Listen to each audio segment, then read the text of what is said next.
Et canidé, canidé, 5 lettres. Chien. Madame, monsieur, bonsoir, je suis Thomas Peterson et voici les vraies fausses informations. Gastronomie tout d'abord. Le guide Michelin accusé d'être, je cite, raciste, élitiste et eurocentrique. Entre autres pratiques dénoncées, le fait d'ôter des points au restaurant qui donne la chiasse. En France, deux adolescents se noient dans une zone interdite à la baignade près de Saint-Étienne. Dans la foulée, le gouvernement annonce envisager d'interdire la noyade. Aux États-Unis, lors de son procès pour viol, le jury acquitte Harvey Weinstein d'un chef d'accusation majeur, mais le reconnaît coupable à l'unanimité d'avoir, je cite, une sacrée tronche de violeur. Une histoire inspirante maintenant. Un homme de 88 ans a fait le tour du monde à pied pendant 2 ans et demi pour la paix. Une initiative qui le place parmi les favoris du prochain prix Nobel de la paix. Et il assure de figurer au livre Guinness des records pour l'initiative la moins productive de l'histoire. Sport maintenant. Le plongeur en apnée croate Vitomir Maricic établit un nouveau record du monde en tenant près de 30 minutes sans respirer. Son enterrement aura lieu dimanche.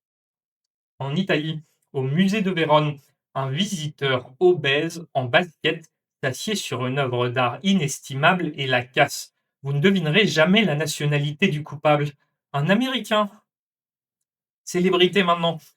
Je cite: mon côté droit ne fonctionne plus, révèle le célèbre acteur Eric Dane, atteint de la maladie de Charcot, mais qui, par chance, porte à gauche. Technologie.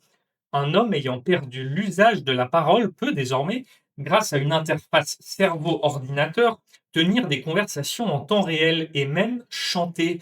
Malheureusement pour ses proches, sa conversation n'est pas très intéressante et il chante faux.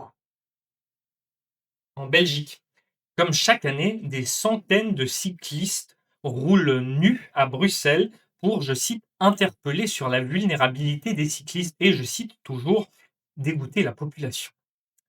Belgique encore, à Bruxelles, 12 femmes scientifiques investissent l'espace public pour lutter contre les stéréotypes et parler aux passants de leurs petites recherches.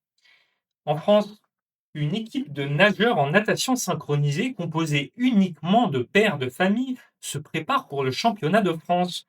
Leur objectif déclaré est, je cite, de foutre une honte indélébile à leurs enfants. Et pour finir, technologie, une invention devrait bientôt permettre aux chauffeurs routiers de conduire deux camions à la fois.